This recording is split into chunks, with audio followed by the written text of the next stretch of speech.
to another Blacktastic episode of the People Before Politics show, Sunday Rundown, powered by Black Westchester Magazine.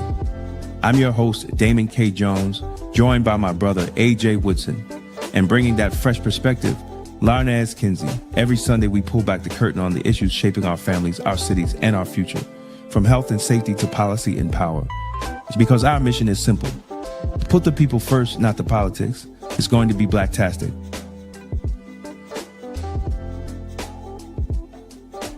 Are you ready to put your brand in front of the people who matter? Black Westchester Magazine is your platform. With over 90,000 monthly website readers and more than 250,000 YouTube viewers every month, we give your business unmatched exposure. From email blasts straight to our subscribers, to video commercials, website promotions, and targeted campaigns, we've got the tools to help you connect, engage, and grow. Whether you're a local business, a national brand, a rising entrepreneur, or just promoting an upcoming event, Black Westchester is where culture, community, and commerce meet. Contact us today or scan the QR code and start building with us. Don't just advertise, be part of the movement, be part of Black Westchester, be Blacktastic. Got a sweet tooth? Come to Cupcake Cutie Boutique in Mount Vernon, where every day is a reason to celebrate. Fresh homemade cupcakes baked with love. Stop by 8 South 6th Avenue and taste the cuteness today. Black Westchester's New Spring 2026 e-paper is now available, featuring the life and legacy of Bob Law, breaking news, and stories that matter to our community. Read it now at blackwestchester.com. Peace and blessings, everybody. Welcome to Black Westchester Magazine, blackwestchester.com, the People Before Politics Sunday Rundown with myself, Damon K. Jones, AJ Woodson, and our sister in the struggle, Larnaz Kinsey, and she's been beating up her keyboards. Like it did something. She was smacking them keyboards like it did something to her. She been giving them keyboards a whipping. Like she was avenging her brother's death or something like that. Exactly. And thank you for everybody who is logged in to check us out. What's going on, y'all? What's happening? I'm good. What's up, Westchester? I'm just coming back from vacation, so I'm completely relaxed, waiting to get into this amazing discussion we have going on tonight. Yes, absolutely. So there's, I think I mentioned it last week. There's a documentary on the Long Island Legends of Hip Hop that I am in, and it is screening next Sunday. I probably won't be here. It's screening on the 23rd in Dobbs Ferry, 2:30 p.m.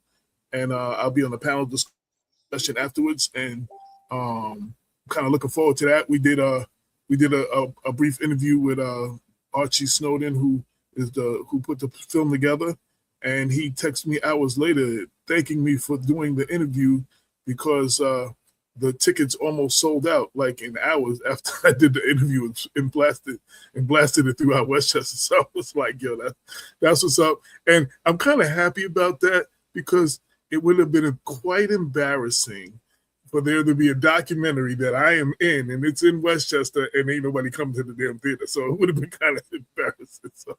Well, AJ, I just want you to say something, right? Because you just saying it's a viewing and you're going to have a panel talk. It's a whole sneaker gala that's happening that day. What you talking about, Willie? The 23rd? That's a red carpet gala, sneaker gala, and they're doing a premiere and you're on the panel. It's all in one. Yes, it's part of the Harlem Film Festival. Oh, with AJ. I was like, what, there's another event? Okay. It's part of the Harlem Film Festival, and it's take place in Dobbs Ferry. Yeah, and I sent you the press credentials. So there are red carpets and all that other stuff beforehand. So. Mm-hmm. You see how he just tried to smooth it in? I didn't know about the. I really didn't pay attention Yeah. because I didn't really, even though I got press credentials, I don't need them for that day, so I didn't really read about all the different things they're having. But the film festival, the whole film festival is between the 19th and the 23rd. So there are many other films being screened for the Harlem Film Festival. We'll be one of the ones on the 23rd, the last day. So, and then I'm gonna be there. Hey, yeah, you going? And then No. and then Close to you. Huh? I said it's No. close to you. Where is that? Dobbs Ferry. It's not as close. That's still It's down closer here. than Mount Vernon. Well, yeah, it's Oh, closer to Mount Vernon, but it ain't. I don't travel on Fridays and Sundays. It's not like you talking about Yorktown or Peekskill or something. Then that's close. Yeah. Listen, man. Let me tell you something. Living up here, it just changes your whole driving. I don't know how my wife do it. Driving like Thursday. I went down and came back up twice in one day. I haven't done that in at least 2-3 years. And right, because she had something that was Thursday. She had something at the no, shop. I drove down for Marvin. He had that whole event at the library with Eli, which was very nice. Mount Vernon? No, he had it in Yonkers at the library. Yonkers Library. Okay, the riverfront. It was very nice, and I'm going to get up the videos and stuff. You will be very impressed by the kids, by a lot of the kids' projects, and that they. Yeah, so they had the thing with the graduation and everything and all that. Well, I don't know about the graduation. It was just a show. They just had the different kids from each city. They had a speaker and all that. I didn't stay for the speaking stuff because I had to go back up and then come back down for the Mount Vernon Democratic City Committee event, which was nice. You know, I mean, it was nice. I'm not, Damon was in Westchester twice in one day. Damn. Exactly. And we missed each other because I was at the library on Thursday too, because they had that Project Rise initiative for that gun shooting, which was amazing. Articles soon come, because it was some dope organizers in the room. It was some dope youth advocates in the room. It was some dope parents just speaking about their lens and sharing their lens about how all these organizations did get funded by Project Rise, but a lot of them were not known, right? And a few were upset at that comment, but I think it was said because what comment? The marketing that they weren't known. That they weren't known. They didn't know about those organizations or the services that they had in the community. So from the city, who didn't know them? That's what a few people stood up and said. They gave an opportunity for people who were attending the event to speak, and they were like, "We didn't even know you existed, and you've been existing for the past 4 years." Probably before that, but Project Rise been funding them for the past 4 years, and they were saying that they didn't know the resources nor the organizations existed in the community. So that's not uncommon, because we don't get the word out about stuff like that. Like, there's stuff going on, there's things going on here in Mount Vernon that people don't know that's available here in Mount Vernon. So people don't know. And if you're not doing outreach and going to the projects, because they be and going to the projects because some people be scared to go. Right. So if you're not reaching the people in need and the people that need to know about it, it's like, what they say, like if a tree falls in the forest and nobody's there to hear it, it's that kind of thing. Like, you know what I'm saying? Like, it could be the best program in the world, but if people don't know about it, and unfortunately, that's not one of the things, the marketing aspect of it and the outreach part of it, sometimes not enough is spent on that. That's true. That's definitely true. And creating programs that kids actually want to deal with. A lot of things that I was hearing is that the kids don't want to play sports. And there were some elected officials in the room, and their assistants were in the room, and some of the programs that they were talking about, they were like, oh, we didn't know about that. They were like, well, look online, it's right here. But this was an event to give out resources. So why wouldn't you have something to give instead of trying to negate what people sharing their lens? People saying, hey, I didn't know about this. It's right across the street from me, but I didn't know about it. Not kind of diminish them for sharing that lens. What? Diminish the organization? The person sharing that they didn't know the organizations existed. Oh, well, I mean, it's the responsibility goes both ways, right? Mm-hmm. The responsibility goes for the organization and whoever is in charge and actually doing real community outreach. You know, that's part. And on the citizen to know what the hell is going on in their community. Right? Mm-hmm. Right. Because I would say, how many times are these people, actually, hey, what's up, brother Dave? Go to city council meetings or go to any type of city meeting, and ask questions. You should ask questions. That not everything is going to come to your doorstep. No, but these is kids. So why am I asking questions? Well. First of all, I'm saying, well, their parents should know what programs they should have for their kids. My mother knew. My mother knew what was going on at the Greenberg Community Center, what day, what was happening. She knew, right? So, I mean, like, you have to take some initiative to know what's going on in your community for your children. So you can have safe places for your children to go to.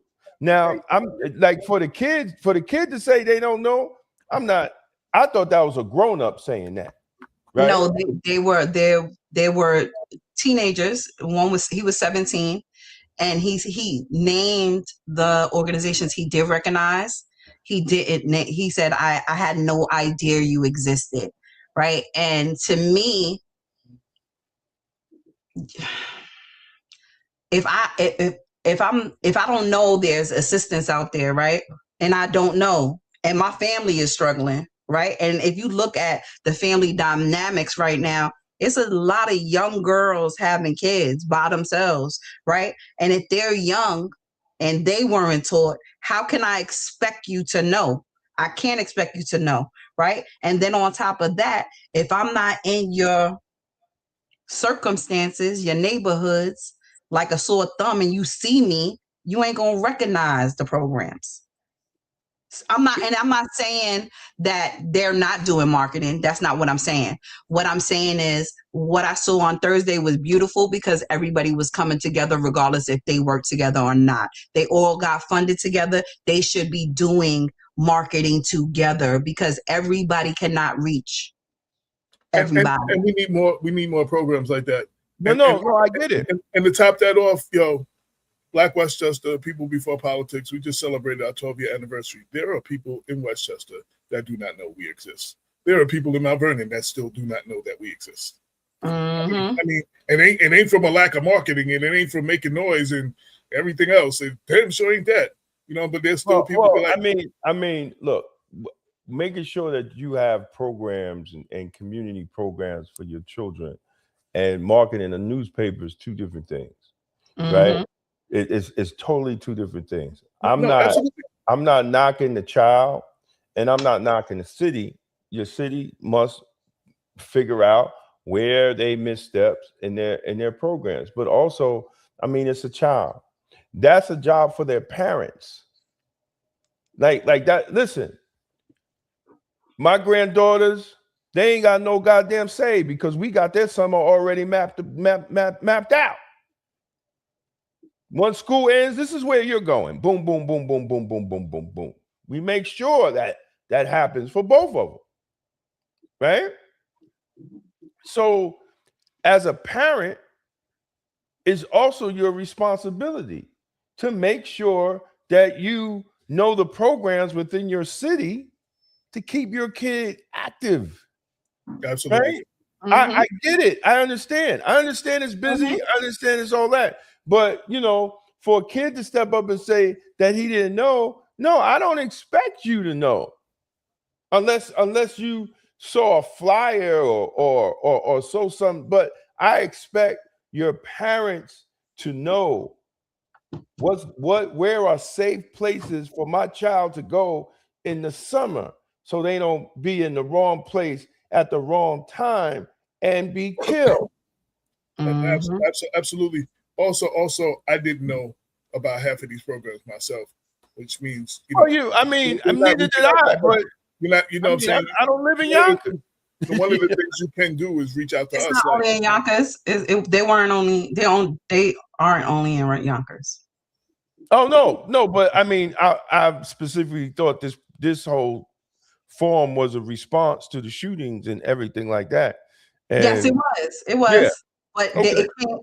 they came together because Project Rise was the entity funding all these organizations. Okay. Right? And a lot of them do operate in Yonkers.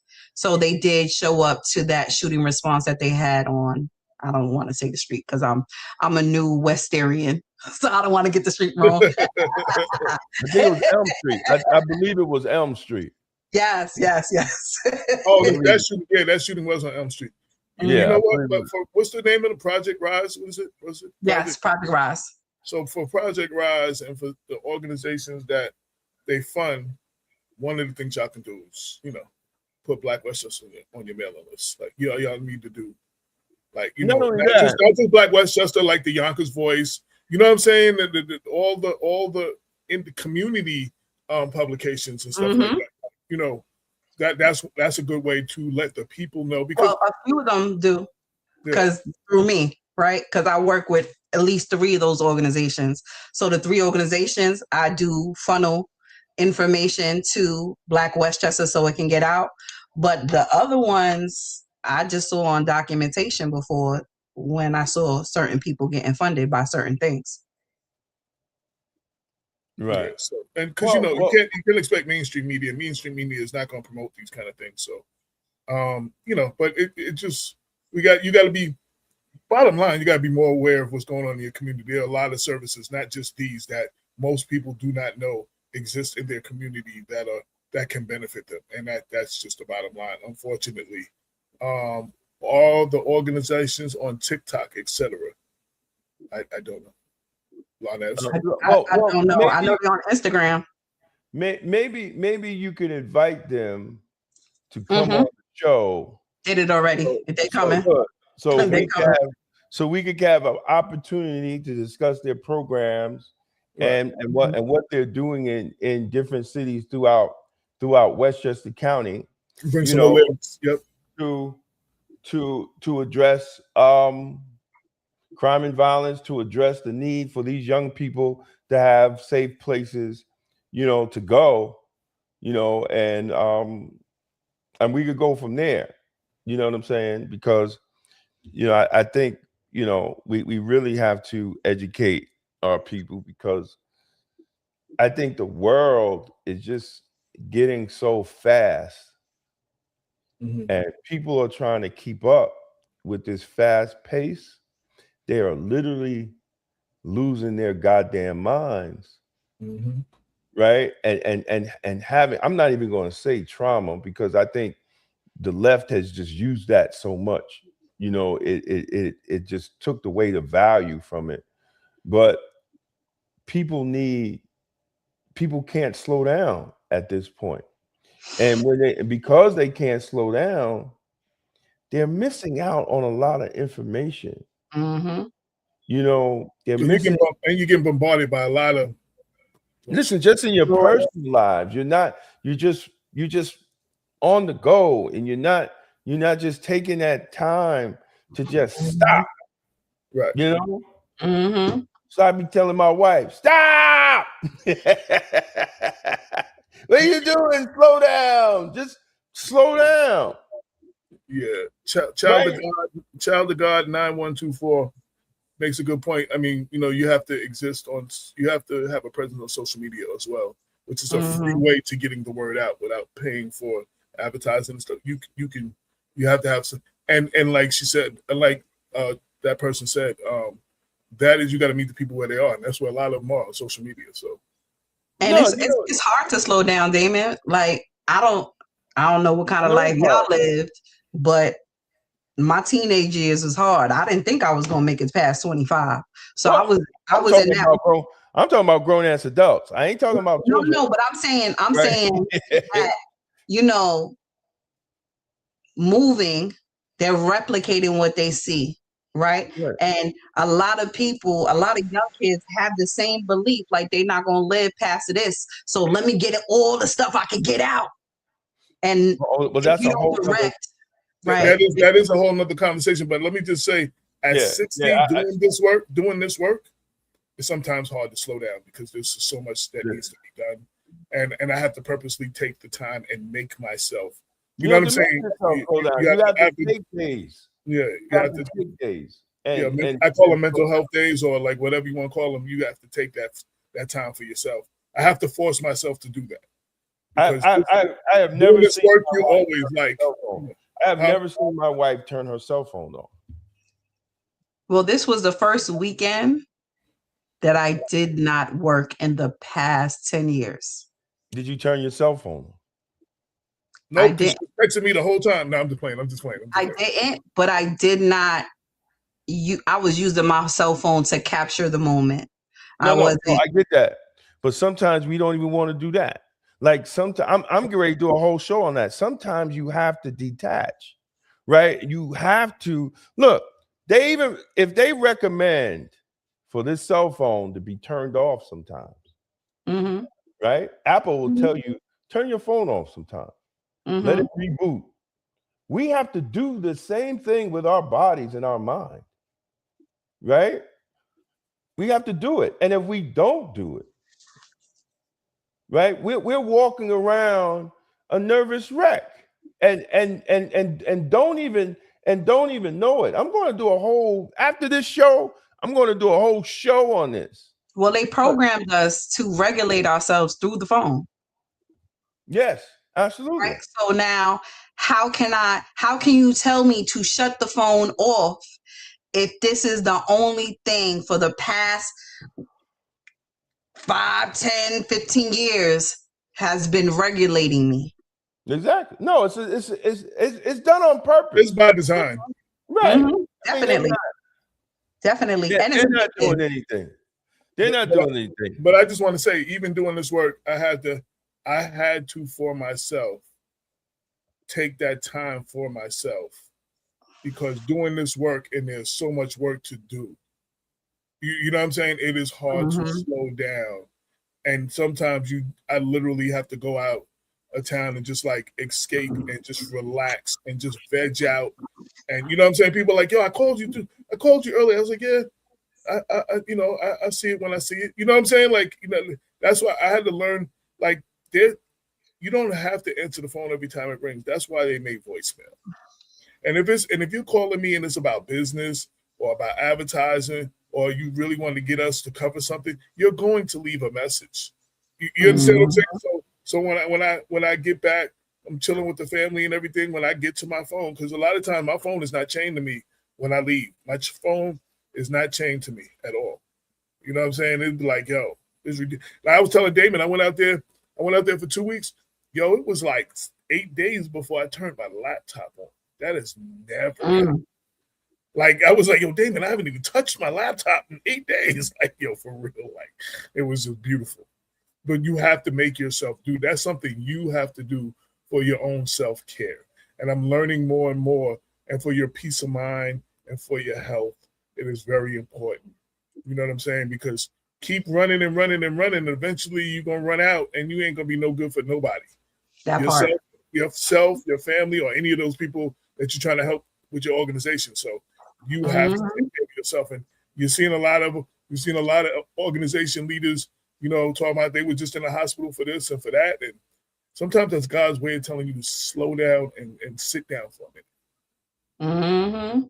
It's real talk. So, that is a whole show, Damon. You know what I'm saying? I would love to be involved in it, but that is a whole show. Too. Would love to speak about it.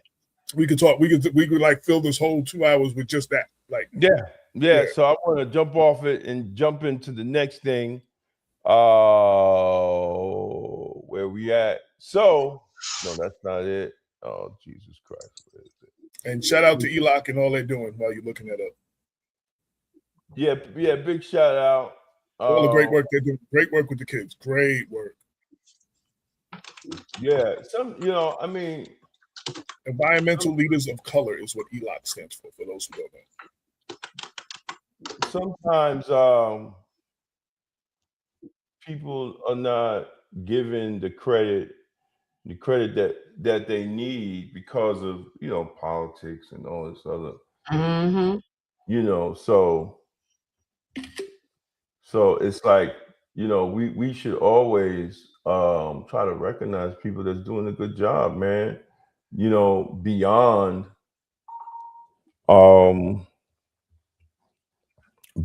what they the bullshit.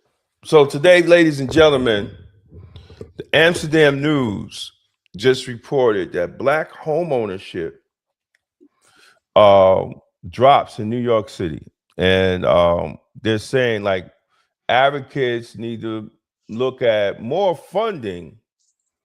But I think it's also when you look at the numbers in this article,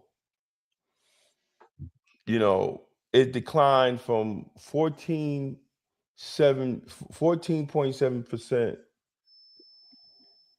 which was equal to 209,524 in 2002 to only 178,659. In New York City, yeah, in 2023. Yeah, I'm pulling that. I just pulled up the article. So I mean, home ownership is key. Is the first door. Home ownership is the first door to generational wealth. The first door. And when we talk about affordability, these talking points that I don't know who makes them up. I don't know who makes these talking points up. But when you get a whole group of elected officials and you get the paid off media, affordability, and all of a sudden everything is affordability, right? But nobody's having real conversations in New York of black home ownership. And this is one of the reasons will be connected to why Black people are leaving New York City and New York State, because it is easy to buy a home in southern states. Let's just call it what it is, and instead of looking in Washington, D.C., when are we going to really begin to look at our local elected officials on what policies that they have or that they don't have or that they are refusing to even talk about, and they want to deflect to Washington, D.C.? Your policies are the issue is your state policy. It's not Washington, D.C. policies. It's how you raise it. It's how that you raise taxes. It's your taxes on goods. It's your taxes on service. Is your regulations that make it more expensive for anyone to build in New York. Of course, it's going to cost more because the developer, if he ain't building low-income housing and getting 30-year tax abatements, the developer has to go through all these regulations and have to pay these taxes. So at the end of the day, the cost is high. So here's a part that caught me in the article because I pulled it up. So you read numbers that were from 2002 and then 2023. It said in the past, fair housing programs, low interest rates, and the wider availability of mortgages and increased incomes for Black public sector and unionized workers help people buy homes in neighborhoods like Southeast Bronx, Central Brooklyn, and parts of the Bronx. Southeast Queens, Central Brooklyn and parts of the Bronx. Black home ownership in New York City had increased for decades, but the city's communication on racial equity says that current Black ownership rate is only at 32.7%. And it says predatory lending, foreclosure waves after 2008, deed theft, tax liens, rising repair costs, and the estate issues have stripped many families of the homes that they experienced. So it's a twofold. Not only can't people afford to buy homes, with all of these things going on, a lot of people who own homes are losing their homes. Right, they're losing their homes. Yeah, absolutely. This is why I am for no state property taxes. I'm for that. The estate planning is a big part of it also, because a lot of people that too. don't understand that when you pass away, you don't automatically inherit the house. No, absolutely. Absolutely. That's lack of understanding in business, you know, when people own homes. But even the biggest reason why Black seniors lose their homes is property taxes. yes.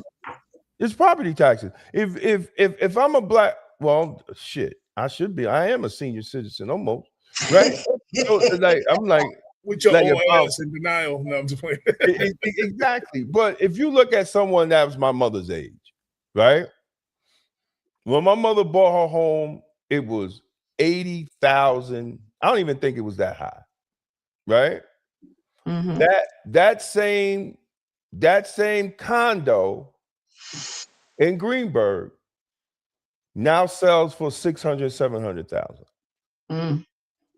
Right? So if she bought it at 80 grand,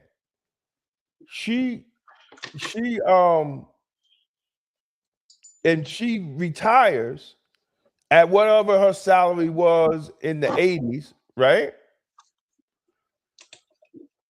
She still have to pay increased taxes because the property value on her home is increasing. Yes. Until to the point she can't even pay her property taxes. So in literally, this is the biggest sham of the American people. Because you never own your home. This is the biggest sham. I don't give a shit about Republicans and Democrats. The biggest sham on the American people is property taxes.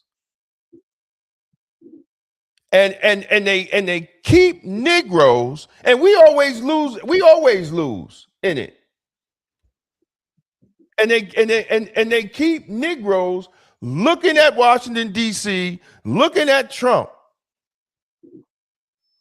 but never addressing the issues that are at home, that we are losing the little generational wealth that Black people can hold on to.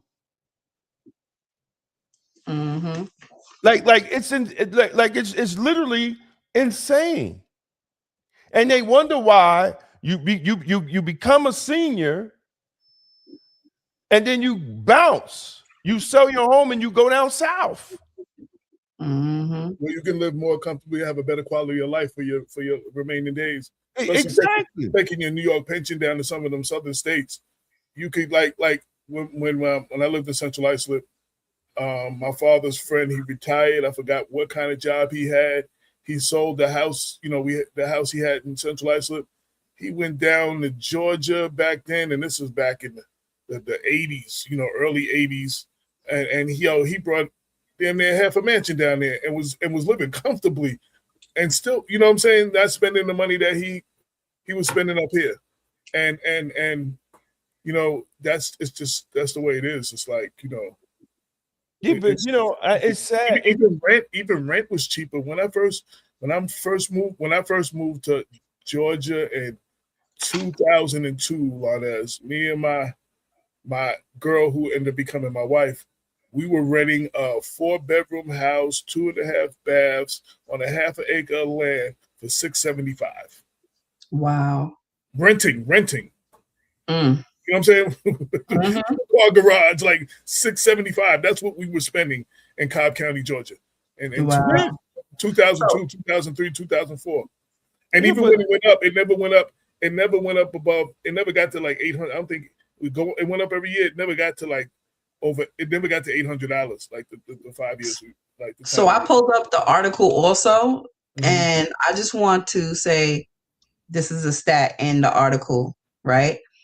It says that the Federal Reserve has found that the wealth of white people is diversified among an almost equal amount of mutual funds, stocks, and real estate, while Blacks, Latinos, and Asians tend to have all of their wealth rooted in property. Well, I mean, that's the biggest and probably only one they can afford at the time. And you have to maintain. You listen. Let me tell you something. On the house is crazy. You gotta have. You gotta have 10 grand on hand, right? If your water boiler goes, that's 6. If your AC unit goes, that's probably over that. So you gotta have money to be on hand. If something happens. You know, I tell my wife, I ain't got time to be paying her to be doing all that.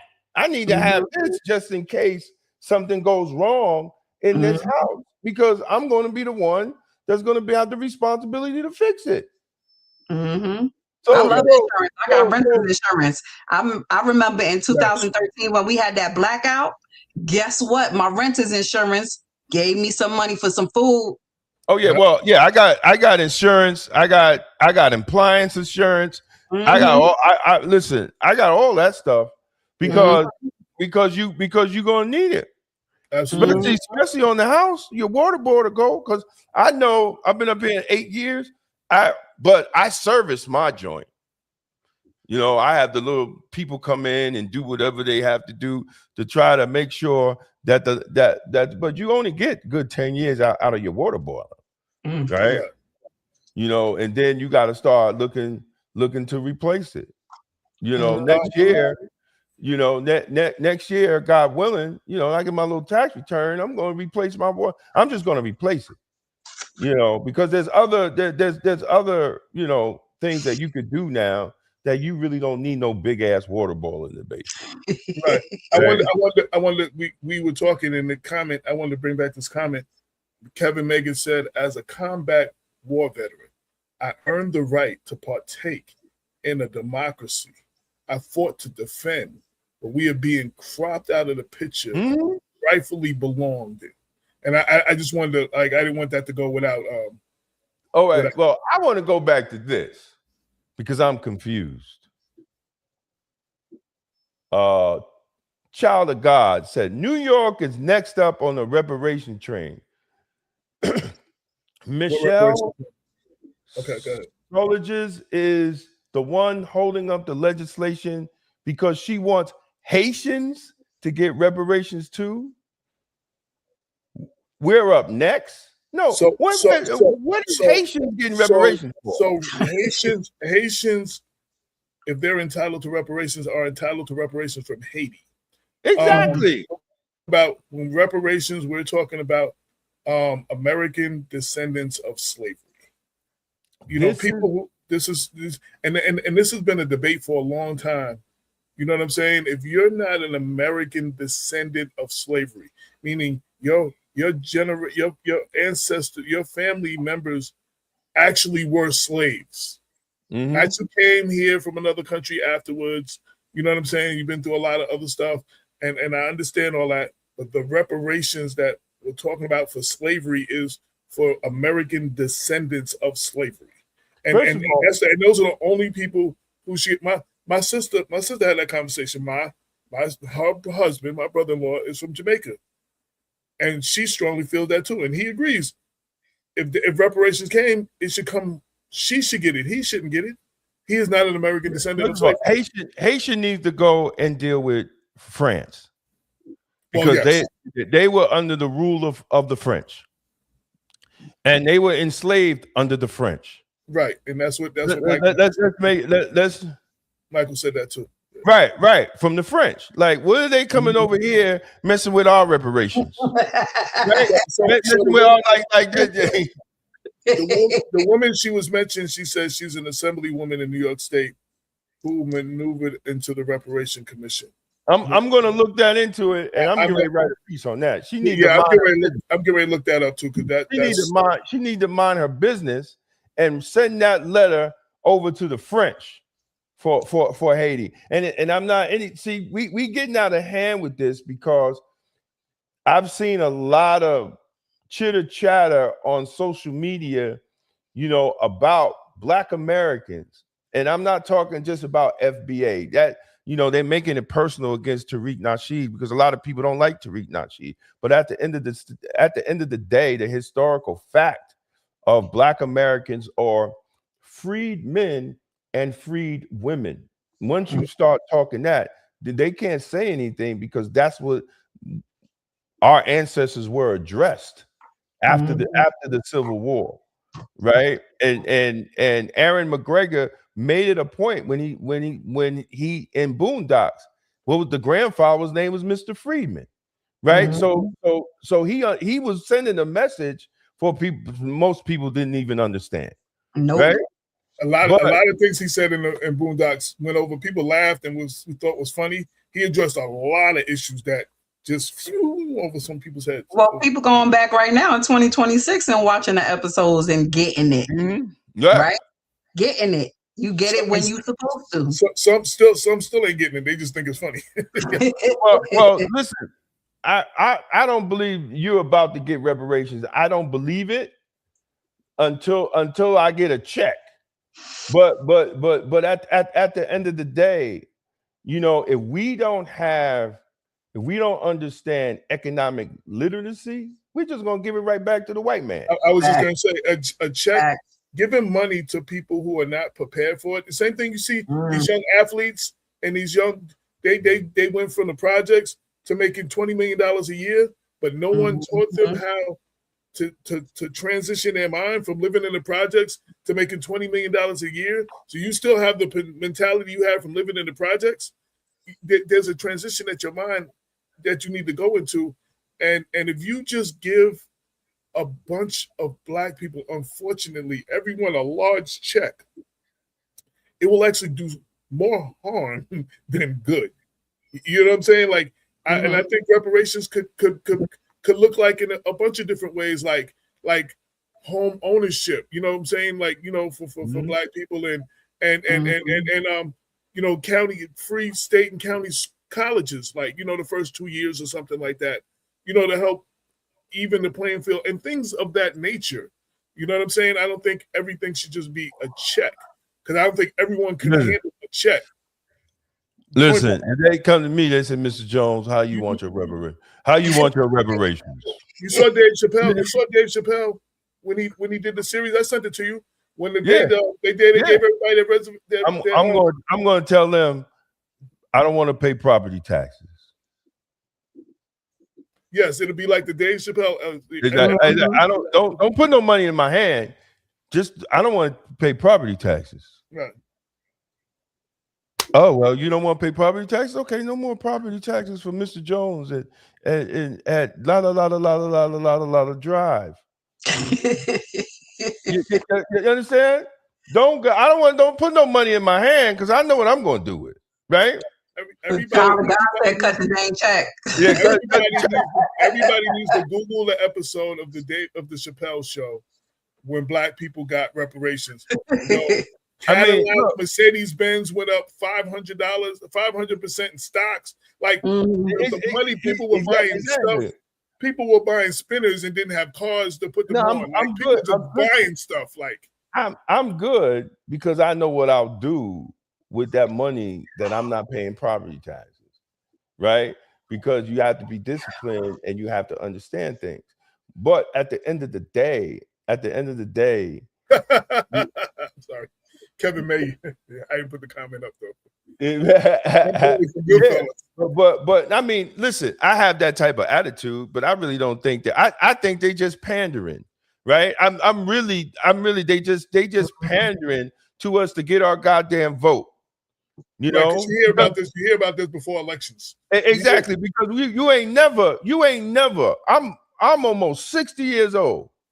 I ain't never hear no black politician talk about reparations until now. Not after they got in office. Exactly, until now. Let's not, brothers and sisters. Either I support the reparations movement, I support everything, but let's not be fooled by these slick ass politicians. You know, and then you got this other one talking about Haitians. The only thing she's doing is helping the party stall it. Mm-hmm. Let's not be fooled by it, because now, we gotta. Oh my God, she came up with the Haitian stuff. We gotta have another study. Yeah, we gotta study that. Another 8 years to go down the road, right? Then somebody, you know what? Then somebody gonna say, "Oh, we got those of Jamaicans in it." They're gonna be like, "Oh, we forgot about the Jamaicans. We gotta have another study." Right? Another 8 years down the road. Then all the people that was talking reparations dead. Now they ain't even got to talk about it no more. You know what I'm saying? Like, come on, man. Like we have to, you know, we have to make that. We have to make that a non. What they call that? A non something. I can't think right now. We have, every time we talk to a black politician, right? Every time, well, look, Kevin, I used to be under that understanding, but then something said to me, you know how politics work. Ain't nobody just gonna make up a number and cut the check. So we have to have the panels to get the numbers. We want the numbers. Because we know it's documented by law, right? We ain't taking money from nobody, because we're taking money from the government, because the government uphold these laws that kept us slaves. They upheld the laws of the slave codes. They upheld the laws of the black codes. They upheld the laws of segregation. They upheld the laws of all these laws. The government upheld them. They supported them. So we're not taking money. We're not taking money from nobody else. We're taking money from the government. See, these redneck Negroes that be out here talking about black people don't need no reparations, that black people do not need reparations, are being paid to say these type of things. Like, you got these black Negro redneck conservative commentaries that say they're conservative and stand with their chests out that we don't need reparations, but they will never say that to the Jews. They will never say that to the Chinese and the Japanese. The Japanese got reparations. They never told the Japanese that they shouldn't have reparations. They never told the survivors and the families of the Holocaust that they should have never got. Happened on another land, which happened in another country. Well, right, but they would never say that. That's why that bullshit with Tasha K, she's ignorant. And I was a fan. But she getting all in her feelings because somebody called her husband an African booty snatcher. So she really? Yeah. So she want to go off on her show talking about FBAs are no different than the KKK. Tasha, you never read a damn book? Foundational Black Americans were the ones that were attacked by the KKK. What are you talking about? You in your feelings because your African husband? That's your man. You have a right to be in your feelings. But don't try to come at no lineage of a people, of a struggle. You done lost your goddamn mind. See, we got to get it together, black people, because, wherever he was born, I really don't care. Listen, ain't my husband. You know what I'm saying? Like, tell us how you really feel. I really don't care. You know that, if What was that? If you don't take the time, if you don't take the time, your body take it for you. If you don't think that, I guess that's the earlier conversation we were having, I guess. Yes. That was at the beginning. I mean, but I think says Kevin Mega is right. The Germans did them dirty. Yeah, absolutely. Listen, I don't have a problem with that. What I have a problem is even my white liberal friends, even some of black folks, when black people start talking about their lineage and how their lineage means so much to them, even black people get scared. And it doesn't make any sense. We've sat around and let them take the 13th, 14th, 15th Amendment away from us, which was made for us. Wasn't made for nobody coming over here and having a baby and getting our damn tax dollars. It wasn't made for all that. It was made specifically for us. It wasn't made for no goddamn immigrants.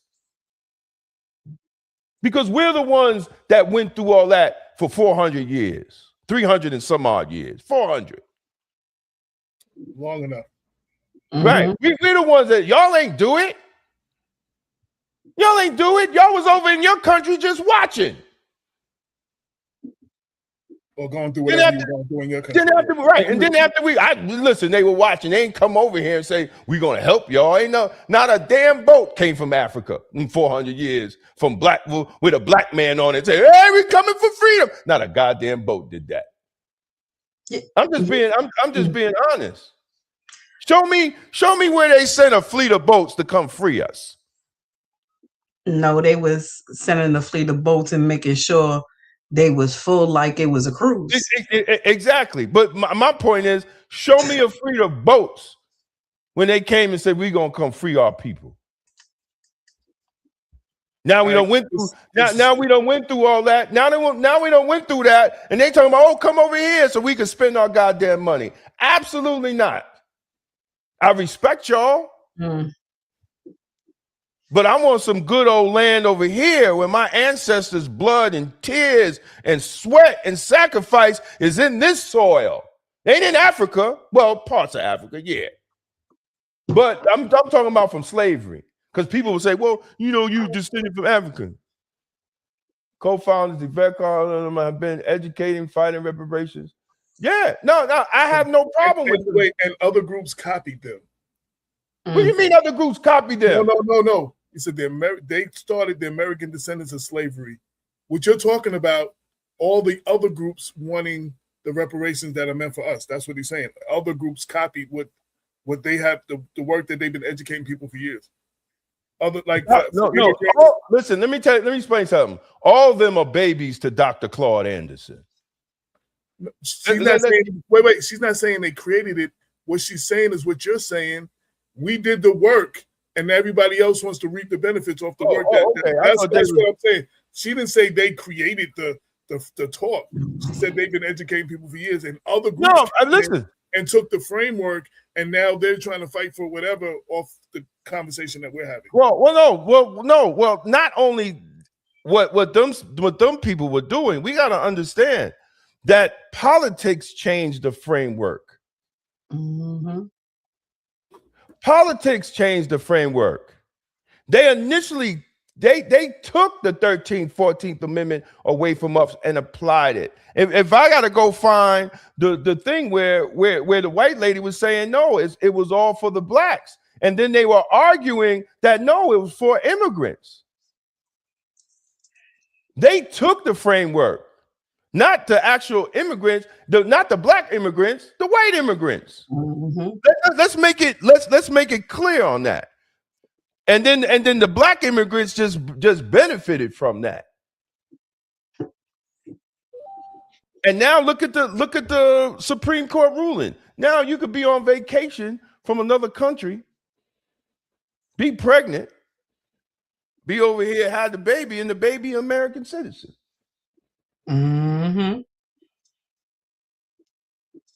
Right? I just did a video about the Medicare scam. They tell you that Medicare for all is for everybody. Black people, we're already in the Medicare system. Maybe it's not equal as far as treatment, but we're already in there. Who benefits from Medicare for all? Immigrants.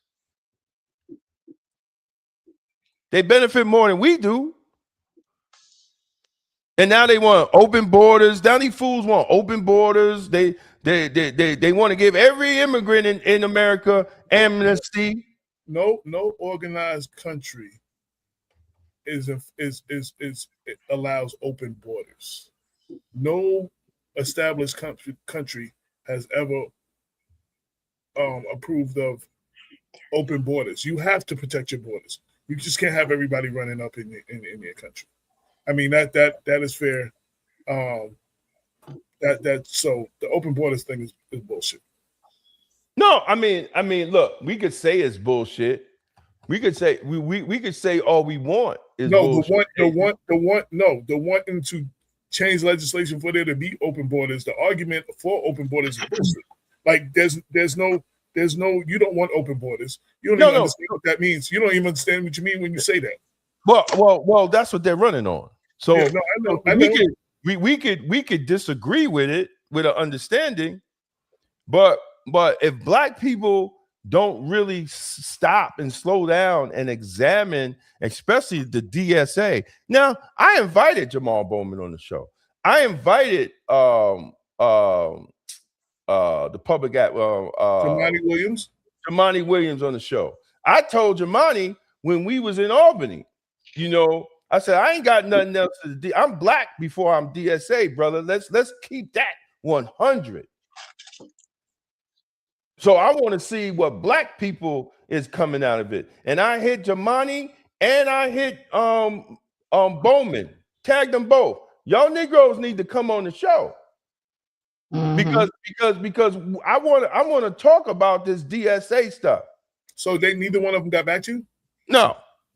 So listen, so this is AJ talking.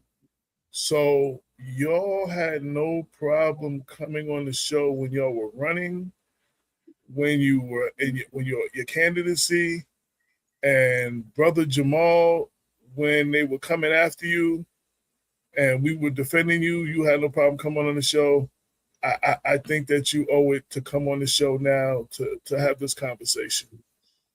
Point blank, like, and Jamani, when we was in Albany, was telling everybody, every time somebody attacks him, Black Westchester, the only one who defends him, you was telling that to anybody who would hear that when we was all in Albany. So, I mean, Jamani, my brother. Well, they all need to come on the show and have a real conversation. Because that's what I'm talking about. Right. I want to know how these points really affect Black generational wealth. Because see, when you have, and I want people to understand this, when you have a political organization that wants to seize the means of production, we have a problem. Because the only way you build generational wealth is ownership. Is ownership.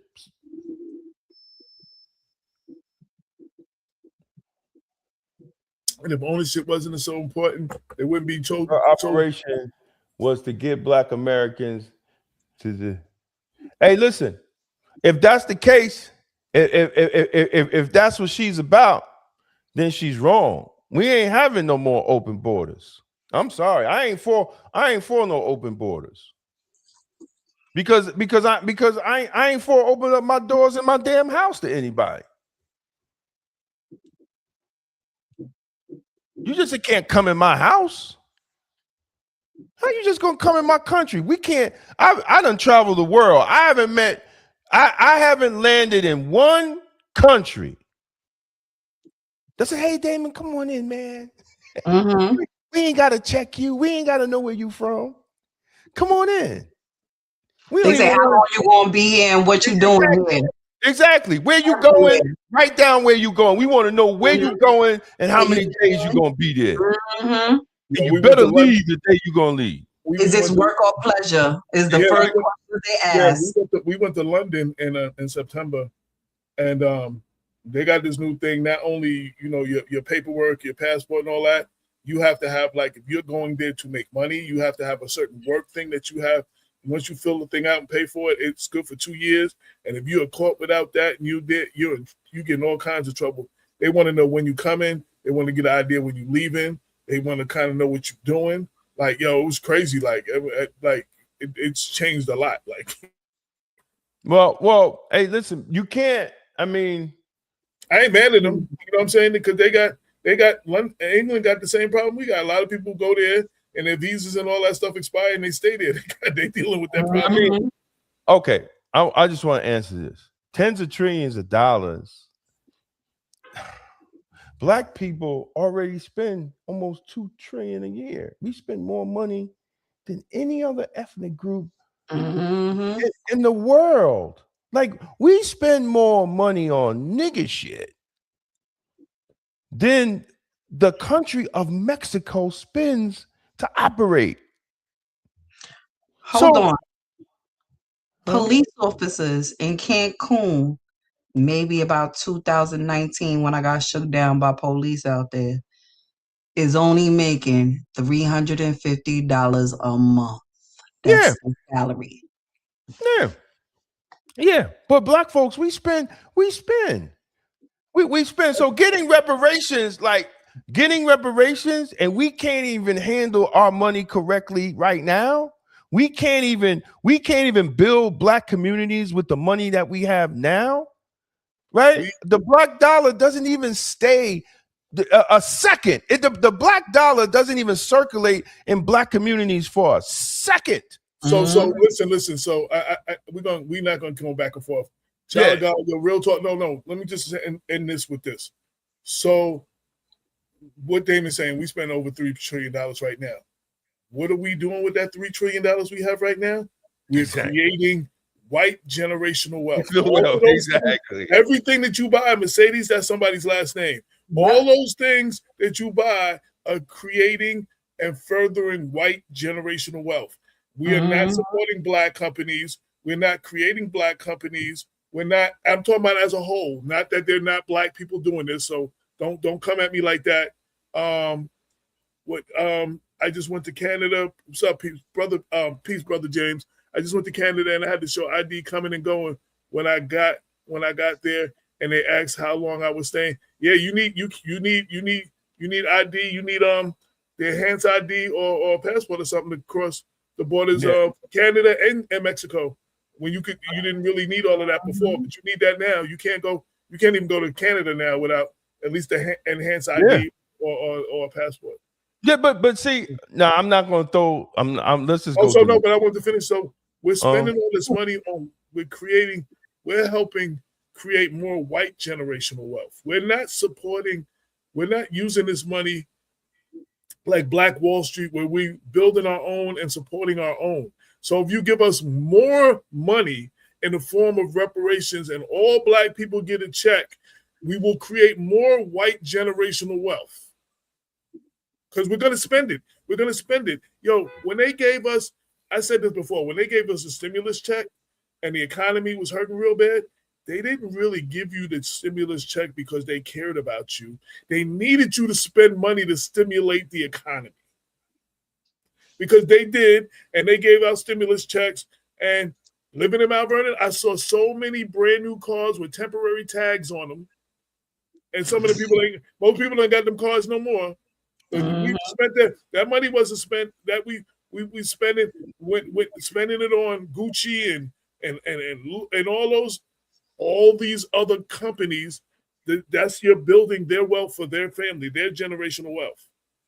So understand that. So we need to educate. We're not doing what we need to do with the money we have now. If you give us more money, it could be more detrimental to the black community. Point blank. Just giving out checks willy-nilly. So we're going to end with that. We're not going back and forth. Yeah. All right, we're going to the next subject. We're going to the next topic. Check it out. The National Association. Stephen A. Hold on. The National Sports analyst and so the National Association of Black Journalists I guess just had their conference or something. I don't know. Yeah, they just had their annual conference. They just had their annual conference, right? So I guess they got this new segment. I don't know if they. I don't know. The thumbs down.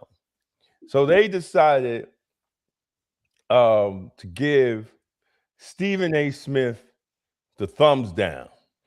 Thumbs down award, the thumbs down award. So let's see what they say. Political commentator.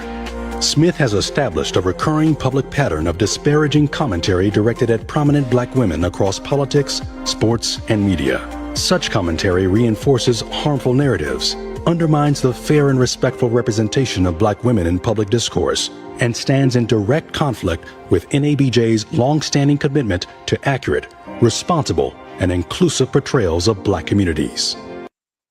So, all right. Can I answer? I just want one more time because I hate when people misunderstand. No. We're not talking about all. We're not talking about all. So stop that.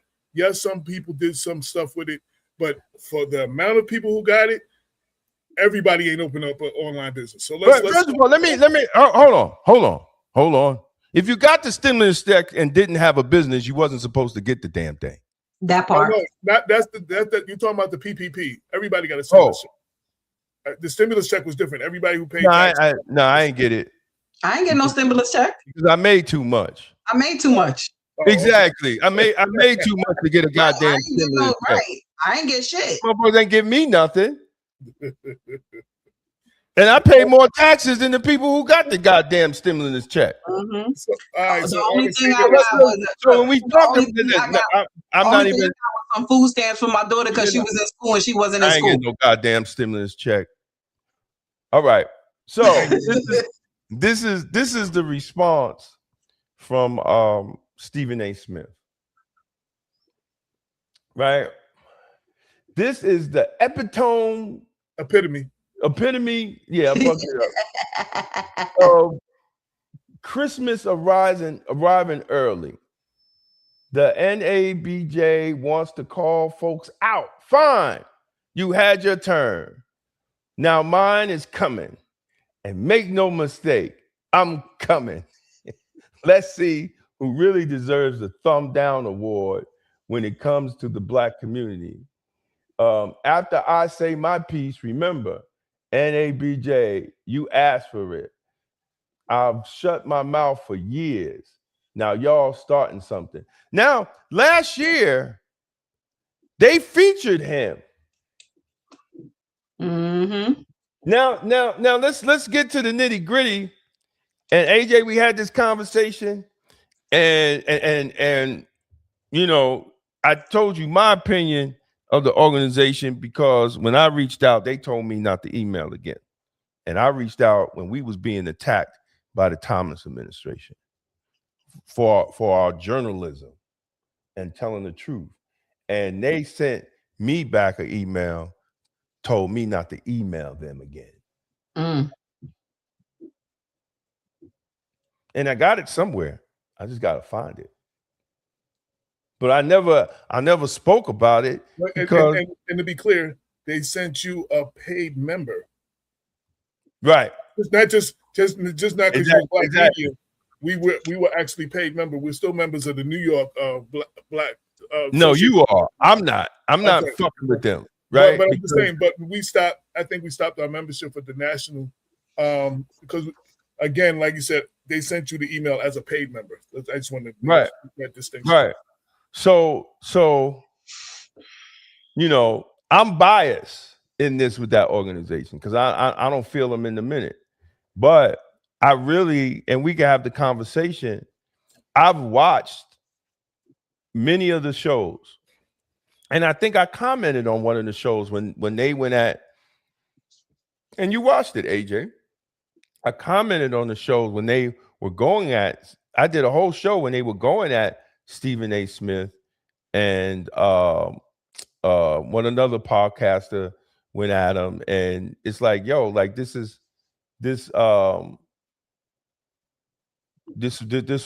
crazy, right? So he gets criticism, and they said he disrespected women. Now we had the conversation. You can say your piece.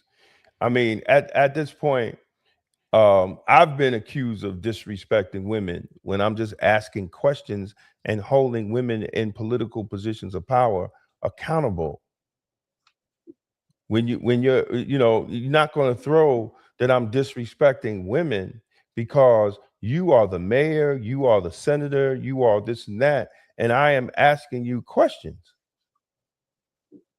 and I'm holding you accountable for your actions.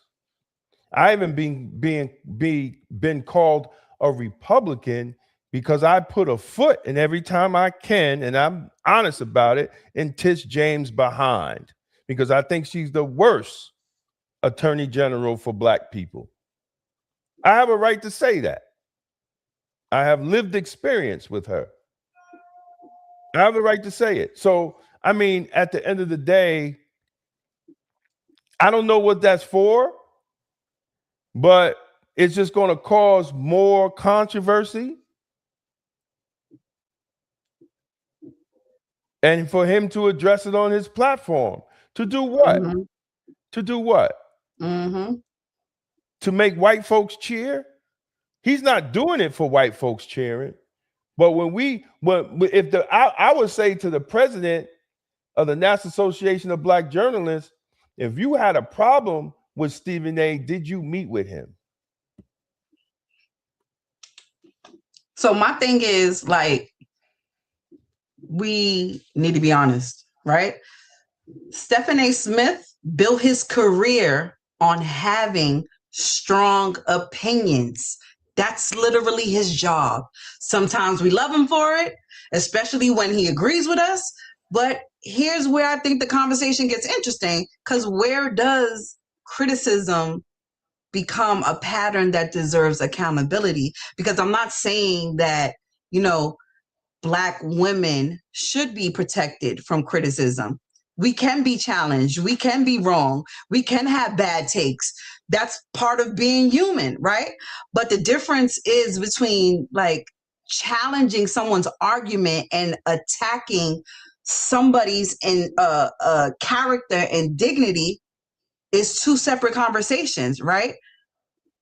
My concern is, why did they give him, like, what accountability for the thumbs down is there, right? Is this public shaming? It's something they do this every year. Whoever they give I guess, like, their disapproval of, they do it every year. Yes, you can criticize and be respectful at the same time, and that's absolutely we need more of that, because criticism these days is not always in a respectful manner these days. So a couple of things. So they're the National Associates of Black Journalists. Stephen Screaming A. Smith hasn't been a Black journalist in a very long time. He's a sports analyst and he's a political commentator. Both which are paid for their opinions. Stephen A. Smith on ESPN hosts a show called First Take, which is a debate show, which is purposely created to debate and bring up everybody's opinion on the fact of the situation. Whether doesn't make either side right or wrong, but it's a debate type show. It is not a news program. Stephen A. Smith it's been years since he was in locker rooms going around when he was working for the Philadelphia, whatever the paper was down there, and he was a reporter. He hasn't been a reporter or a journalist in a very long time. He's elevated to a sports analyst, which you pay him for his opinion, and a political commentator, which is giving his commentary on politics. So to even hold him as a standard of a journalist, now he does have one of the bigger platforms for Black people. He does have a big platform, and he has the Stephen A. Smith show, and what was the other thing called that you watch, Damon? Straight Shooter. Straight Shooter. He has those things, and he actually owns it. I think he's a content creator. He actually owns his stuff, which is very important. But it's his opinion. He's not giving news, and opinions Fortunately, like assholes, everybody has one. You know what I'm saying? He just gets paid to expel his. Does not make him right. Often, sometimes makes him wrong. I disagree with him often. But he's paid to give these opinions.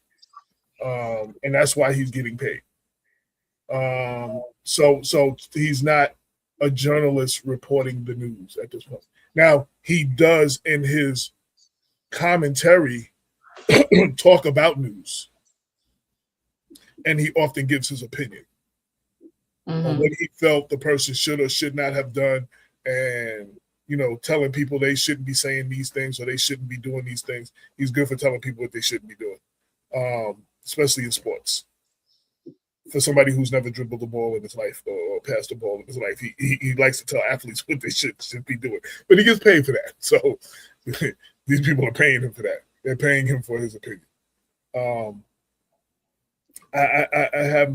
I was a fan in the beginning, in the early ESPN days. I did like the fact that he said a lot of things that people wouldn't say. I actually liked his bravado. You know what I'm saying? I actually like that. Problem is when with a lot of people, you build these platforms, and the bigger you get, especially when you are getting a lot of clicks and ratings for the outlandish things you say, you're looking for more. You start getting bigger and bigger and saying more and more outlandish things. He has several times been fact checked on what he spoke on something he didn't know the whole story of or all the facts of, and he probably should not have spoken on those things, especially some of the things politically. But that's what you get. That's what today's sports media is, and now he's expanding his brand into politics and everything else. And as long as they keep giving him checks, he's going to keep doing it. I don't take many things that he say very seriously anymore. I refer to him as Screaming A. Smith because that's what he does all the time, scream at this point. Like, he was a lot calmer in his demeanor and got the facts out there before, so I really don't have a lot of, I really don't fuck with him like that. So that's just my opinion that is my opinion that y'all come here to watch and hear me talk about. So that's my opinion. Yeah. Listen. Well, I think this is growth for him, right? Because basically, I feel like we can love our people and still challenge them. Like, I feel like you have a platform, so just like politicians, how dare you get aggravated because somebody's calling you on your shit, and you always put your shit out there. And you made a living calling everybody else on their shit. Right? How? Yeah. So you feel some kind of way, and I hear you feeling some kind of way, and I'm interested. I would be interested in finding out what it is that you're going to say and how far you're going to go.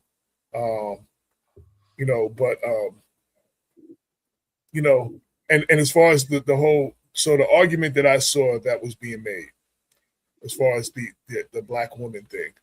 So on several of occasions, he has come hard on black women, politics and sports and everything, but he didn't have that same energy for white men who came for him.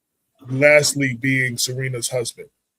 He had said some stuff about Serena, and Serena's husband came to the studio that day to be interviewed, and Stephen A. Smith did not show up that day in person. He was on the big screen. He was not there. You knew he was coming. And when dude challenged you, you were shucking and jiving and the whole nine and pleading and you didn't have that same energy when black people have challenged you. Then you've come out like, how dare you? I'm this, I'm that, this, that, and the other, and you come with the bravado and all of that. But you didn't have that for this white man and other white people that have challenged you. This is what I have seen. This is what I have seen, and the major complaint has been about Stephen A. Smith. You don't have that same energy for people like that, because Serena's husband can buy and sell you. You understand what I'm saying? He has that kind of money. So when somebody like that challenged you, you didn't have the same energy that you have for several female athletes and female actress or two and female politicians. You didn't have that same energy. And not just females, you've come at some brothers a certain way that you won't come at white people. And that's been the challenge. That's been the biggest critique of Stephen A. Smith lately. Like, you don't have that same energy with white people that you do with black people. Like you you know, and I'm like, yo, if you're gonna be unapologetically and you're gonna be that, one thing about Damon, he has the same energy, right or wrong, he has the same energy for everybody. Mm-hmm. Don't make him always right, and me and him don't always agree on everything, but his energy level, the same energy he had for Jamal Bowman, he got for George Latimer, for the same energy he has for a school board trustee, he got that same energy for Congress and for a senator. Like, you know what I'm saying? The head of a corporation, he has that same, and he maintains that same energy. You know what I'm saying? And you have to, and Stephen A. Smith does not do that. He is very selective in the energy he gives to black people, especially black women. So that's where that critique comes from. And Damon watched Straight Shooter. This is what I said to Damon. You watch Straight Shooter. I've seen the body of his work. The Stephen A. Smith show. I've seen the various shows and things that he's done on ESPN. The guest appearances on other shows. You know, the energy he has. So you know, that's just it. That's my 2 cents.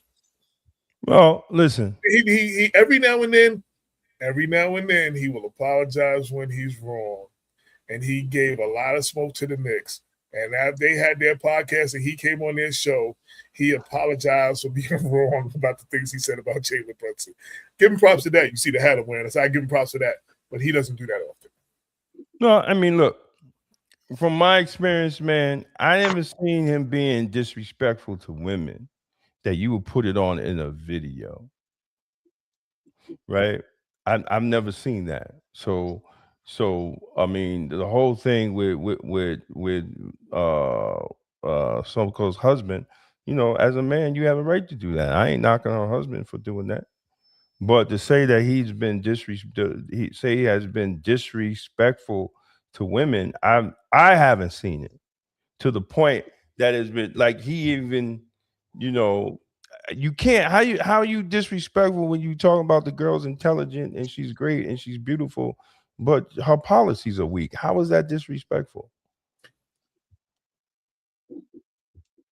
I mean, because that's what he said. Even he had a whole show apologizing to Jasmine Crockett for something to, as I said, he shouldn't apologize for.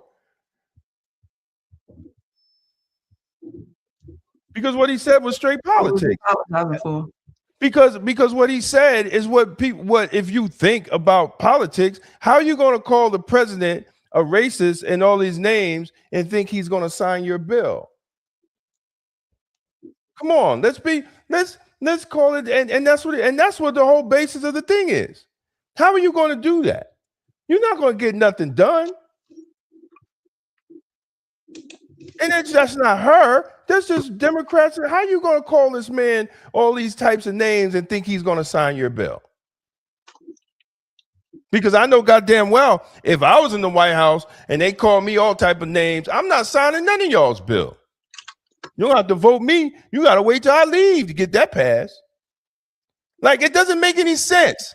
You got these black politicians talking about HR 40. It's been sitting for 37 years. You want to bring it up to Trump, the one that you're saying is the racist? Make it make sense. Make it make sense. It doesn't make any goddamn sense. You ain't bringing it up under Obama. No, you ain't bringing it up under Obama. Come on, man. Like talking about things. No. No. I was specifically talking about his criticism of the Democratic Party, his criticism of I will say, let me interrupt you. Jasmine Crockett. I will say, recently he was pissed about something Trump did, and he did criticize him. So he's just not criticizing Democrats. I'm not. That's not even my point. No, but I was just saying, but for the record, though, he hasn't just criticize Democrats. He did criticize Trump. It was uncharacteristic, but he did. Sure. He did say some stuff about Trump and disappointing and some Well, stuff. I mean, look, we have to get out. Here's the biggest thing, and this is what I said, and this is what I told you over the phone, AJ. It appears to me that all these organizations, the NAACP, the Urban League, the National Association of Black Journalists, National Black Police Association, all these organizations, right? The National Association of Blacks and no, not them. National Association, they don't get involved in politics like that. But NOBLE, the National Organization of Black Law Enforcement Executives, we are under the understanding that the Democratic Party is the Black Party. Yes, he is, because he told me he was. In our last conversation. So the Democratic, it's like the Democratic Party is the Black Party. And they have to put the wagons around the Democratic Party to defend the Democratic Party, even when Black folks are asking questions. Like, we're not supposed to ask questions. We're just supposed to go vote blue no matter who. Well, I was never for that, and I also called out those. I wrote the big article called "Not All Those Organizations That Had Al Sharpton blocking Black Westchester for 2 years" on Twitter. So, but it's going back to specifically Stephen A. Smith. The last thing I say is he has a history of being a flip flopper. Like, he'll say certain things and then he'll flop on it. And because he's a media personality, he has to keep his views up. Yeah, but I'm saying you can't come with the smoke. You can't come with the smoke today and then come with a different and then reverse your opinion tomorrow. Totally he's a media person. You are addressing him like he's writing articles. No, I'm addressing him as somebody who's been watching him a lot longer than you have. But you're not hearing me. He's a media personality. He has to make his money. Clicks. Listen, let me tell you something. I did not say that, but I addressed that when I spoke about him. They're doing things to get more and more and more. I said all that. So absolutely, both things could be true. That is true, but he also is a flip flopper on positions. Right. But he's about getting paid. And if we put that and understand that, then that solves the whole problem. But if the National Association, if you premiered him as someone doing honorable work 1 year, and then now this year, you give him the thumbs down, I'm questioning what happened. Because he's not because what year was that? Let me look it up. Well, you can do that. You actually can do that. Yo, how many people have we supported and they were not the people we thought they were, and we have gone after you can honor somebody 1 year and then not feel their position. But his attitude on his podcast ain't changed. It was probably still doing it at that time. I can't find where they honored him, so I'm looking. Yeah, somebody had posted it. I'm looking. Yeah, I mean, but that's earlier. I'm still not finding 2026. Oh no, sorry, that's now. Sorry. I apologize. Yeah, like only thing you talk about when you put their names in is all the stuff now. Nothing is coming up about them honoring him previously. But let me tell you, at the end of the day, I think it's going to be, only thing you're going to do is give him more views and give him another platform to address whatever. As he said, that it's like he was itching to say something. So, it is what it is. But as someone who's been there, I ain't no flip-flopper, but I do understand, if you're critical of black women in power positions, you're easier to get labeled as someone who disrespects women. I see the difference is, and I explained that too. You have the same energy for everybody. Oh, absolutely. He does not. And that has been one of the biggest critiques of him. You know what I'm saying? His energy at black women and sometimes black people is not the same as his energy for white people. That's just point. That's one of the biggest critiques that I've heard about him for a while. You know what I'm saying? And from reputable people, that's been one of the. And I said the difference with, yes, you've been accused of that too, but you have the same energy for everybody. You don't have more energy against black women or against any other group than you do everybody. You have that same energy for. So I mean, there's a difference. He's not like that. He's not you. Everybody, I just feel everybody needs to be held accountable, and I hope somebody holds me accountable. And that might be what they thought they were doing. Yeah. As an organization, they felt like he don't represent what he used to represent, and they might wonder. Yeah, listen. I mean, look, whatever comes out, whatever comes after that is showtime. Well, that's all it's going to be at this point. Right. But I will say something though, and this goes for everybody, and I've said this before. You got to be careful when you come after somebody that has a microphone or a pen. And unfortunately for our distractors, we have both. And he has a big platform.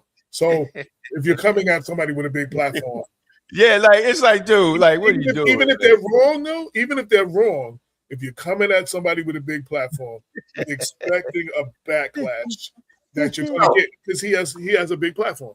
So I found something on National Association of Black Journalism Facebook page, August 1st, 2025. ESPN's First Take is coming to National Association of Black Journalism. Yep. Join Stephen A. Smith and special guests for a live taping of ESPN's First Take, open to all registers, attendees at the 2025. That's not honoring him. Yeah. Huh? He's at their convention. No, so he recorded a live show at their convention, and it's open to the public. He was a paying member. He was a paying member, and he did the show there. They didn't give him an award for honoring him for his great. Okay, but still, August 2025, he was still talking that shit.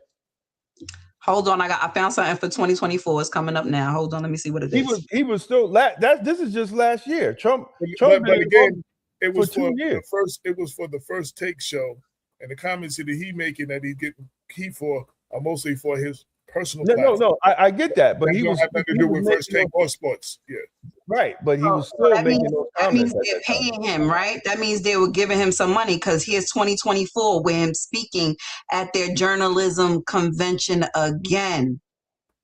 It says Stephen A. Smith reflects on journey through sports journalism at the NABJ convention. That's 2024. I can't speak personally on whether they pay their speakers. We're not going back to that conversation. Whether they pay all their speakers, whether the speakers get paid or not, or they speak, they are invited. I don't know whether I've never been invited to speak, so I don't know if they get paid. So, let me address Rob. Rob. I just want to say this to Retro Rob. Let me see.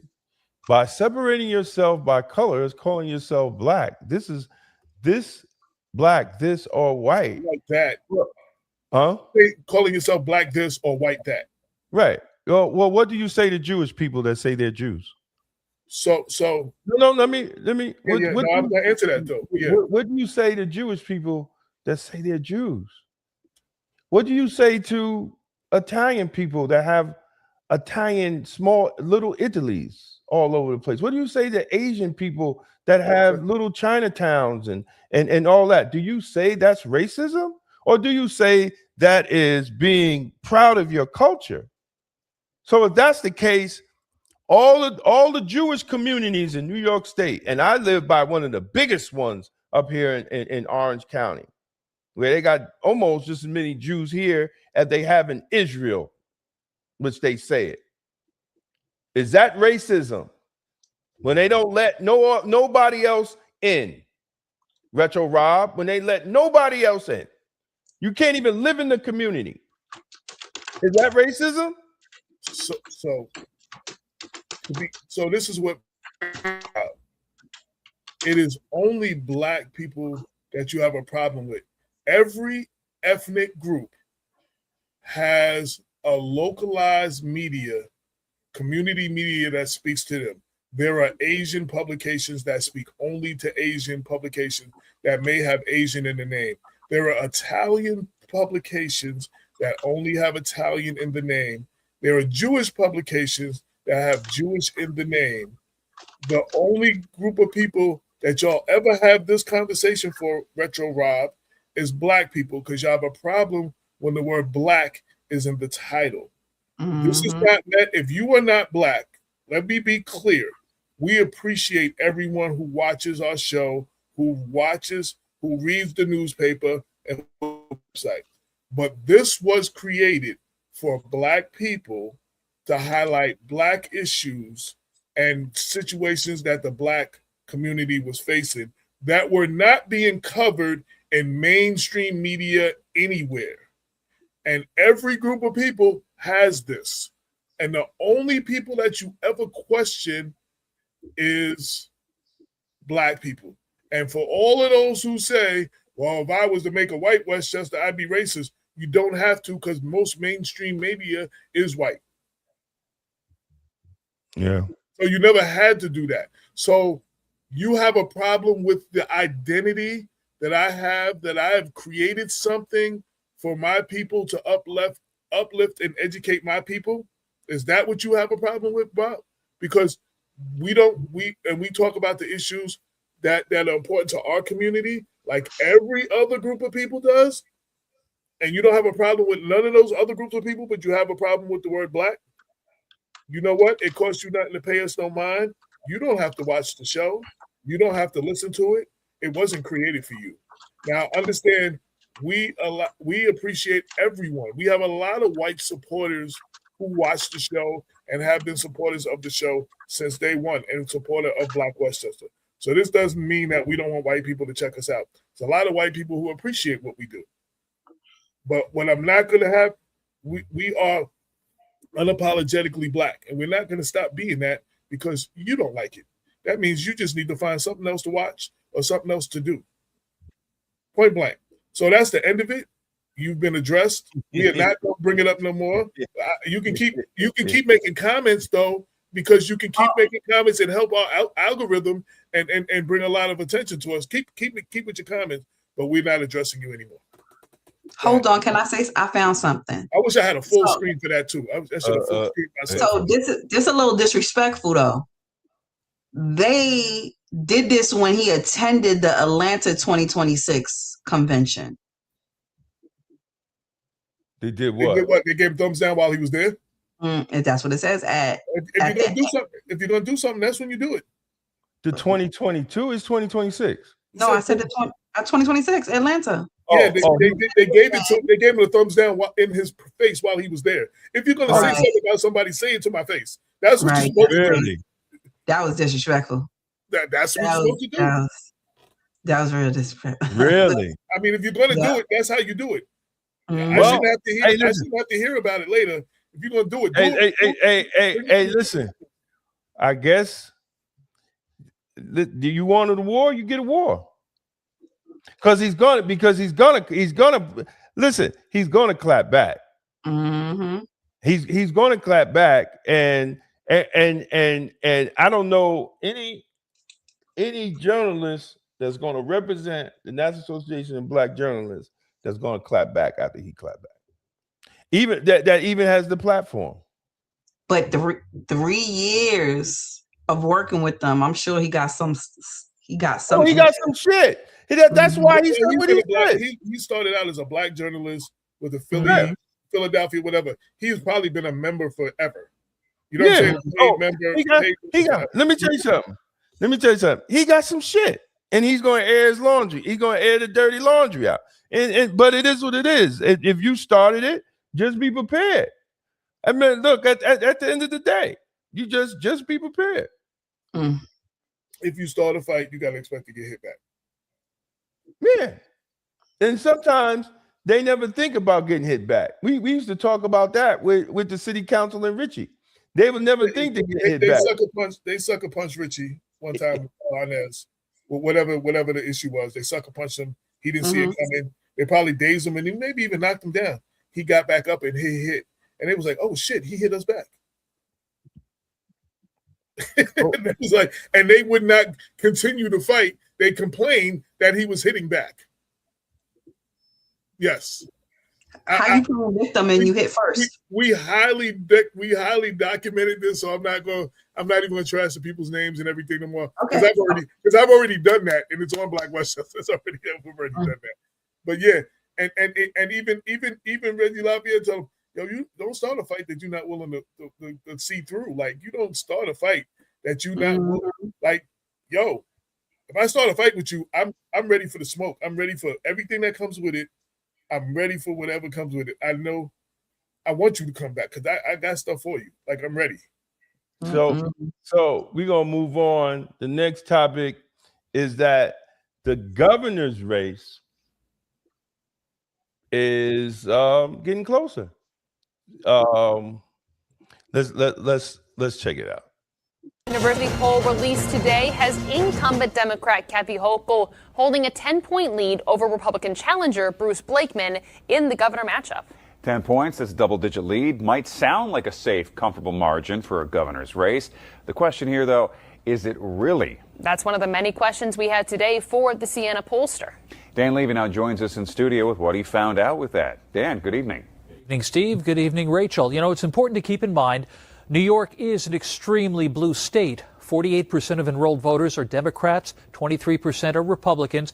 With that kind of sizable advantage, better than 2-1, you might expect Kathy Hochul to have a larger cushion. It's not the case right now. Something else important to point out from the Siena poll, other Democrats running for statewide office currently hold larger leads over their Republican opponents. For example, Attorney General Letitia James is up 18 points. Controller Tom DiNapoli leads by 23 points. Now, we are 3 months away from the November election. Anything could happen. Things could change. Also, keep in mind, a Republican has not won statewide office in 24 years, not since George Pataki won a third term as governor in 2002. Before that, it's been 40 years since Republican Dennis Vaca was elected the state's attorney general. That's the history. Those are the numbers. So what does Siena University's pollster anticipate in the coming months?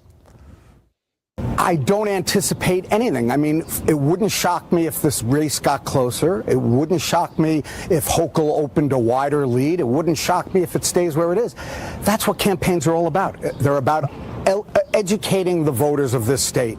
And the Hochul campaign and her allies want to tell the world how great she's been as governor and how horrible Bruce Blakeman would be. And the Blakeman campaign and staff and candidate, they want to talk about his record of accomplishment as Nassau County executive, what he wants to do as governor, and how horrible Kathy Hochul is. We'll see which campaign does a better job of getting their message through to the voters. Be an interesting 3 months coming up. And if you're wondering about historic comparison, 4 years ago in August 2022, when Hochul was running for her first full term as governor, she held a 14-point lead over challenger Lee Zeldin. And that year, Hochul held on for a 6-point victory. And that race against Lee Zeldin was interesting. So real quick, it was about the governor race. So Bruce Blakeman, the Republican Nassau County executive, his people have reached out. He might want to come on the show. No, listen, but bring him on the show. Let's bring him on the show. And he's talking to people about doing some kind of. He wants to do some kind of thing in Mount Vernon, like a rally type of whatever in Mount Vernon. So it's like he wants to do something. I guess to attract the voters in Mount Vernon. I don't know. I'm reading text messages, so I know he's going to be in Morris Park. He's going to be in the Bronx. He's going to be in the Bronx on Monday, tomorrow. So he's going to have to. He's going to have to. I think the Republican Party in Westchester County just are dropping the ball. Right? Yeah, absolutely. Nassau and Suffolk, they actually do have some of the highest taxes, but so does Westchester. So yeah, Westchester have some of the highest taxes too. I mean, at the end of the day, New York State has some of the highest taxes in the nation. You know, and but at the end of the day, when it comes to taxes, neither party has done to address anything. You know, in my opinion, neither party has done. They both. You go these little Democratic towns, they just want to raise your taxes in schools, and your kids can't even comprehend, can't even read.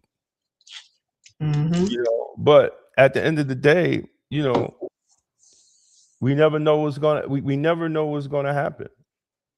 And sooner or later, if it's not Blakeman, the pendulum will swing back. But let's not act like New York has never had a Republican governor. That's first off. And let's not act like Westchester has never had a Republican county executive. In the lifetime, in the 12 years that Black Westchester has been here, we started Black Westchester under a Republican. It was a Republican here. Republican county executive. Right. And we haven't had a Republican governor in a minute. And some could say we're due, but let's not act like we're just so blue that it couldn't happen here, because it has happened. What if Bruce Brakeman is taxes? Of course, taxes is energy. Policy going. Well, listen, if he's serious about coming on the show, he will be asked all those questions about his policy. I'm just having a conversation. No one gets a easy ball over the plate. Like, you're gonna get the tough questions, and we're gonna ask him all those things. Why should show vote for him? He's gonna have to explain why people should vote for him and what his platform is. I don't follow him, so I'm not gonna sit here and tell you what his policies are. I don't follow him like that. But we're gonna give you both sides. If he wants to come on, we're gonna give you all the candidates. That question, it says, he said, you all specifically, I'm telling you my interest. Well, and that goes for Republicans and Democrats. Absolutely. Taxes. How are you going to lower this energy bill? Are you going to allow new nuclear power? Because nuclear power has jumped. It's not the same as it was before, right? What are you going to do about power, right? Are you going to team up with these great big companies and bring some type of thing into New York? Because all that's legislation, right? Them solar panels it's not doing enough. So we got to find out how are we going to lower these energy taxes, these energy prices. What are we going to do about property taxes, right? What are we going to do about state taxes? How are we going to fix the Department of Corrections, the New York State Department of Corrections? How are we going to fix those? These are questions that I want to know. I just don't give my vote. If you ain't answering nothing, you ain't gonna get my vote. If you just want to tell me about what Trump's doing in Washington, D.C., and you ain't telling me about what you're doing here locally, you ain't gonna get my vote. Yeah, Ern, you gotta see, this is where Black people fail. This is where we fail. We don't pressure our school board. We don't pressure our city council people. We don't pressure our mayors or town supervisors or whatever they want to call themselves. We don't pressure them. right? It's what the town calls them, and it's not what they call themselves. Exactly. So It's what the municipality calls them. I'm just saying. Exactly. You know, how do you go? No, I'm not even gonna go there. We don't pressure them, right? I'm an independent. I just went to the Mount Vernon City Committee, Democratic City Committee event, and I get love. And if I hear about a Republican event, if it's somebody that I like and respect, I'll go to theirs too. And I get love. That's the way we're supposed to be. We're supposed to get love from both parties because both parties want our vote. We under this foolishness that the Democratic Party is the black party. Ain't nothing black. Let me tell you something. Ain't nothing black about the Democratic Party behind the scene. It's all white people with white money. It's all white folks with white money.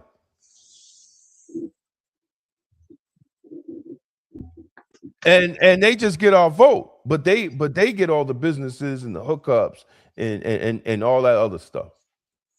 So we gotta black people, we gotta really think strategic and start asking questions. Not every black elected official should be asked what their position on reparations is. Even if they say, look, I support HR 40. That's it. You know, I'm in support of HR. Okay, cool. You know, when Lattimore had the debate with Bowman, Lattimore specifically said he'll vote for HR 40. I can't be mad at him for that, right? At least he's open about that he will vote for it. How many black elected officials will tell you that? At least they support HR 40. That should be one of the questions. That should be one of the non-negotiable questions. Non-negotiable. That we should ask our politicians that we vote for. Since everybody want to think the Democratic Party is the black party. So we should ask all of them, what is your position on reparations? What is your position on building equitable housing, not low-income housing? Low-income housing does not build generational wealth, black people. Right. Ownership does.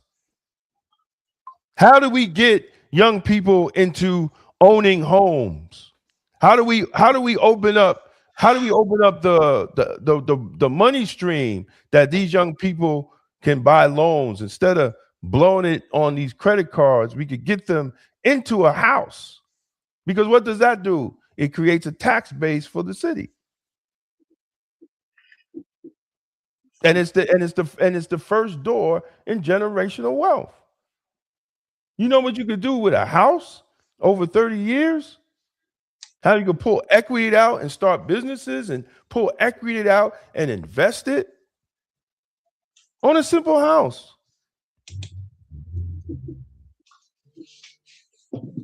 Every other group of people has an agenda, and they make their elected officials meet with them. They make their candidates meet with them, and they're like, yo, what are you going to do for us?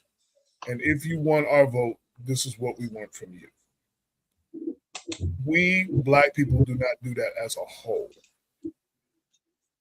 Black organizations don't even do that when they are representing as a block. You know what I'm saying?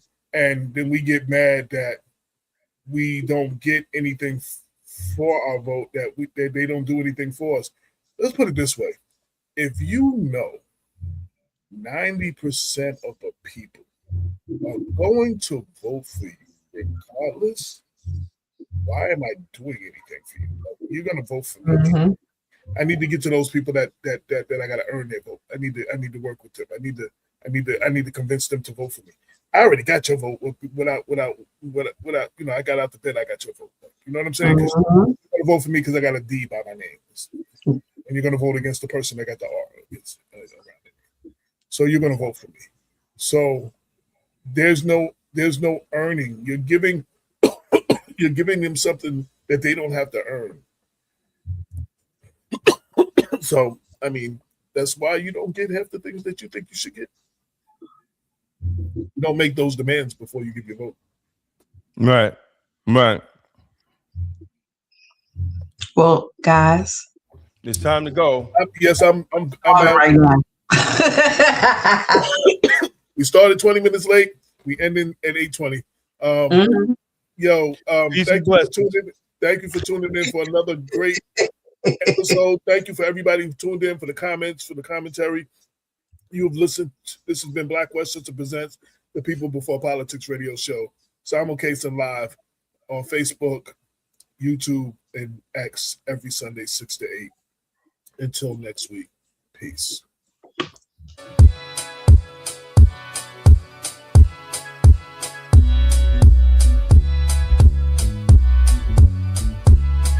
They taught us charity, never clarity. Now help the world while we suffer in the dark. Fighting for flags that don't feed our seeds, but can't build one school where our babies can read. We loud for the globe, but silent for home. No plumber, no coder, but a new iPhone. Our pain got turned to a marketing stream, march and scream, but no policy team, red or blue. Man, they both play roles. One lock us up, one leave us broke with hopes. Democrat, Republican, ain't changed the hood. Just new faces, same games, misunderstood. We vote, they win, then forget we alive. They fund everybody, we just try and survive. Our issues trend only after we die. Ain't no savior coming, it's us or goodbye. So I buy black, build back, sow in the earth. Each brick I lay, I honor the hurt. My grandma prayed for the day we be free, not just legally, but financially. Put the mask on first, then we lift the rest. If the block ain't strong, how we claim success? We ain't saviors, we survivors, building worth, time to love ourselves. Black America first, yeah, Black America first. Fix the house, fix the fam, let the blessings burst. Own the land, own the plan, put the people to work, no more mule moves. Black America first. We out of line, chasing likes, ignoring the home. It ain't fly if your daughter feel alone. We used to raise villages, now it's revenge. Talking about love, but we barely call friends. We gotta get back to black man and black queen. Not war in the house, but a kingdom scene. Husband and wife, raise life with direction. Not baby mamas and weekend connections. They broke us with policy, broke us with lies, made war between us, now we barely try. But if we don't rebuild that core in the house, the world outside gon' chew us out. I ain't anti nobody, I'm pro my kind. If our kids ain't safe, then I draw that line. Let them talk slick seat. We ain't here to please, we here to own, build, love, and plant trees. My son need a future, not survival mode. My daughter need a man that walk God's roads. So I lead with faith, work, and a plan. Black woman by my side, that's God's right hand. This ain't hate, this ain't fear, it's return to self. From trauma to triumph, from pain to wealth. We done saved the world, now it's time for us. No more back seats, we driving the bus. Put the mask on first, then we lift the rest. If the block ain't strong, how we claim success? We ain't saviors, we survivors, building worth, time to love ourselves. Black America first. Yeah, Black America first, not a slow.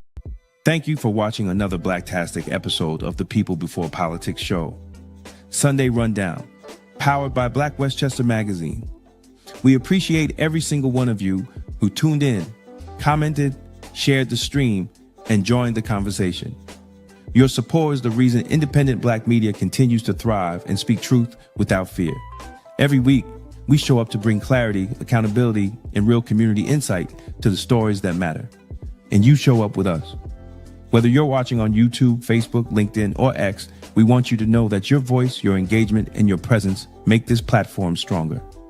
Thank you for rocking with Damon K. Jones, AJ Woodson, and Larnez Kinsey as we break down the issues that many outlets ignore.